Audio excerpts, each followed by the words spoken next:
Potentially massive changes now on the horizon when it comes to medical marijuana here in our state. Insiders tell us they believe that cannabis will be grown and produced here in Georgia by this time next year. But what does all that involve, and what does it actually look like? And here's another question: how will it be regulated? Chris Hopper continues his trip across Seattle with an inside look. I spent my days in Seattle with the guys from Halcyon Organics, the Atlanta-based company pushing the effort to legalize medical marijuana and its in-state cultivation.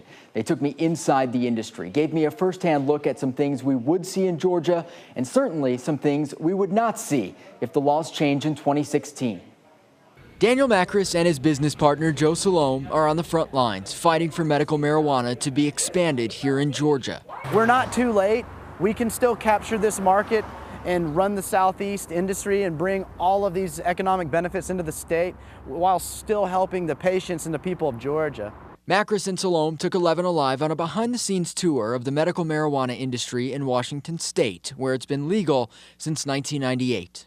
It'll be a lot stricter, but it'll be strict in a good way. If laws change here, Macris believes patients will likely get that product from a licensed medical dispensary, like the CPC, south of downtown Seattle. The youngest patient we had was a 97-day-old infant to my grandmother who's 96. At the CPC, Washington's first medical dispensary, patients consult with Jeremy Kaufman or one of his trained staff for at least 90 minutes before receiving their first dose of medicine. You're coming in with your condition. Our goal is to look at this huge array of products that we have and as professionals really help you dissect what's going to get you closest to what's going to work for you. As for the product, Macris says it'll require proper testing to make sure it's safe, clean, and exactly what it should be.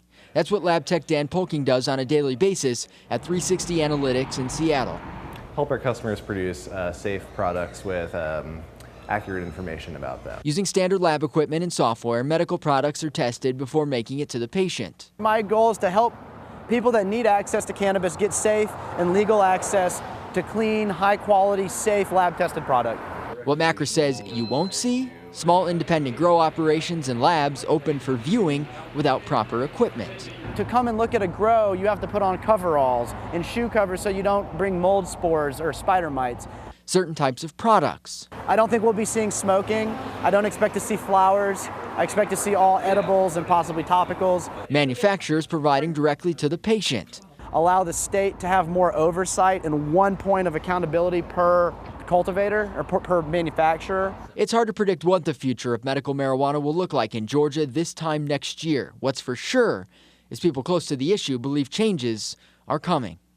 The subject grows as quickly as the product itself. No pun intended. No pun intended at all. No. I want to just highlight a date for you. The Georgia Commission on Medical Cannabis, it meets again in December on the 9th.